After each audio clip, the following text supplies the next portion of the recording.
ഇല്ല. ഏത് സമയവും നമുക്ക് മരണം സമാഗതമാകാം.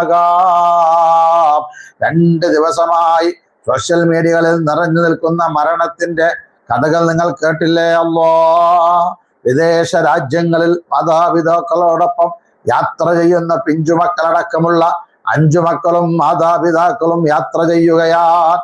ആ യാത്രയിൽ അവർ ഇവിടെ എന്തെല്ലാം ആശകളാണ് മനസ്സിലുള്ളത്. അവർ വെക്കേഷന്റെ സന്തോഷത്തിന് പങ്കിടാൻ പോയതല്ലേ?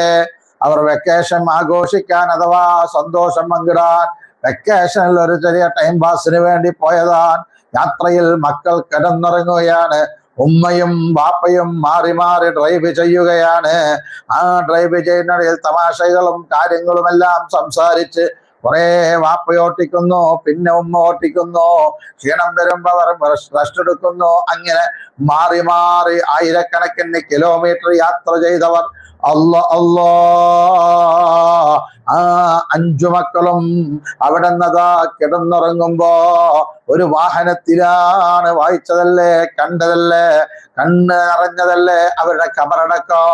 അവരുടെ മയ്യത്ത് ആംബുലൻസിൽ നിന്ന് ഇറക്കുമ്പോ നാം കണ്ടവരല്ലേ. അവരുടെ മയ്യത്ത് ഖബറടക്കിയ